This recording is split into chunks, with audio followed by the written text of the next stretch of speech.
Hello, Josh George, college football week 4 predictions. Look, we're going to start with West Virginia and Virginia Tech. Currently, West Virginia leads the series between these two teams 29-23.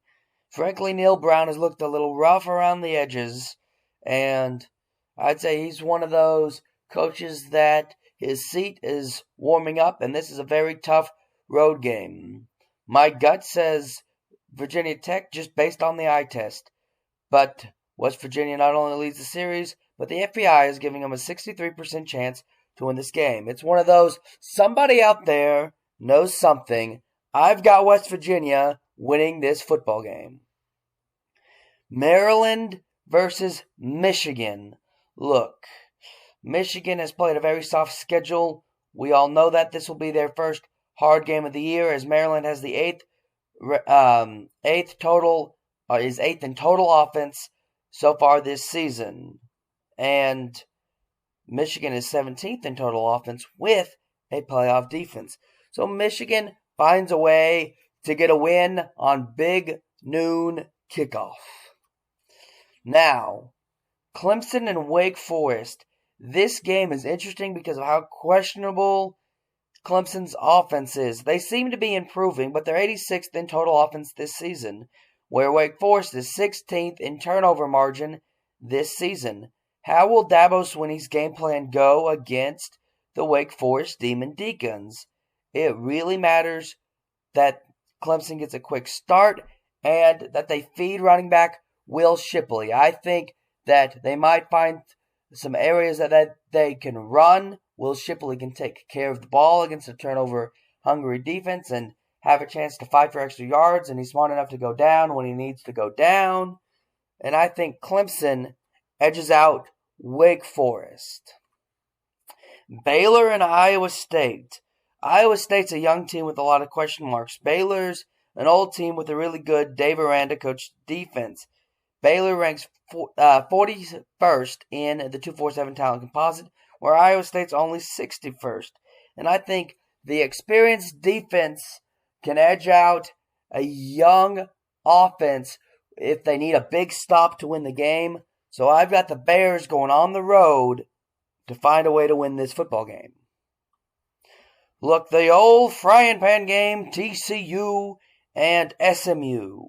Look, TCU is coming off a bye. Head coach Sonny Dykes came from SMU, knows the team.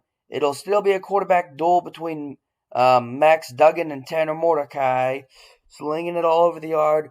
Fun watch if you end up tuning into this one, but I think too much Sonny Dykes, too much time to prepare. TCU gets the win over SMU.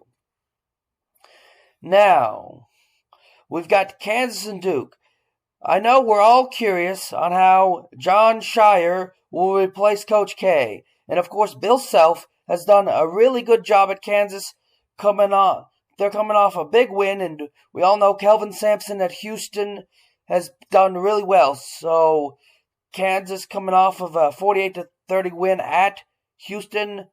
Well, really good defense in this. Wait, this is a football matchup, and they're 3-0 undefeated in football? Well, I've Lance Leopold, head coach for Kansas in football. Mike Elko, head coach for Duke in football. So, on a serious note, Kansas is number 1 in the nation in third down percentage on offense. So, that's what has allowed them to be 3-0. It really is a Lance Leopold thing. Mike Elko, they've played some cupcakes, and they're still 55th in third down defense. And Kansas is 48 points because they keep converting on third down, keep finding a way, and they're not, even when they fall behind 14-0, this Lance Leopold attitude is a no-quit attitude. I've got the Jayhawks to win the basketball on grass game. Minnesota and Michigan State. Look, row the boat. Has anybody said that in a while? It's row the boat versus bounce back. Minnesota, speaking of offense, is number 1 in total offense. And Kendall Brooks defensive back for Michigan State. He's their leading DB right now. Is going to have his hands full. He's going to have to be the leader, and he's the key for Michigan State if they get this win. But I will throw the boat. I think Minnesota finds a way to go on the road and get a victory. Florida and Tennessee. Look, Florida is, well, an interesting football team. They average 25 points per game, while their defense lets in 26 points per game. That means they average a loss, where Tennessee averages 52 points per game and only lets in 14 points per game. But Florida has played much tougher opponents, as they have faced off with Utah, Kentucky, and South Florida is no slub. Now, Neyland Stadium and Rocky Top, tough environment. Heupel's offense and, Napier trying to put together this defense, and of course Anthony Richardson and Hendon Hooker, two good quarterbacks that can battle it out. Where this will break Florida's way will be in the run game, as they're averaging 212 yards in the rushing department, where Tennessee only 182. But just something's telling me that Tennessee comes up with some old pixie dust for Heupel. They get it done against the Florida Gators. Texas Longhorns against the Texas Tech Red Raiders. Texas Tech wakes back up.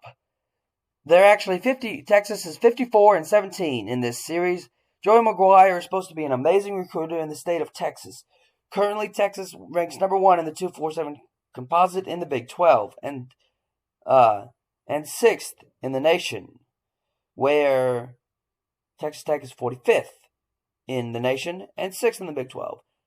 I think Texas Tech will recruit well, but this is not their day. They lose to the Longhorns. Look, this game is just a question mark all over. A&M has averaged 20 points per game and only let in 8 points per game, where they ended up losing to App State. Arkansas almost lost to a Missouri State FCS opponent last week. So, where do we go from here?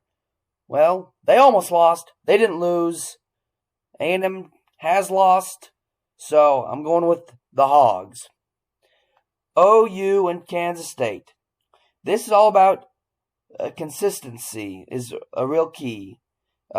Kansas State lost in a look-ahead game, and OU had a blowout last week.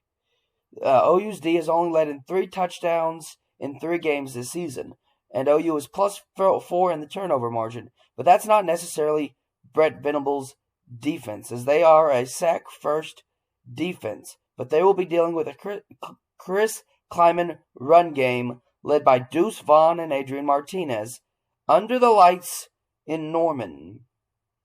OU did, like I said, the consistency is key. They played a Kent State game last time they were under the lights. It was 7-3 at halftime.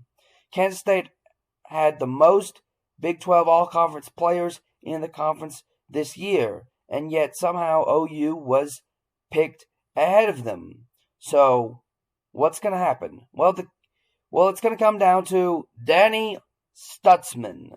He's a linebacker at OU, and I think he gets enough tackles and enough stops on Deuce Vaughn, him and Deuce Vaughn going at it, and I think he wins the battle, and the lights make a difference for OU. They win the football game.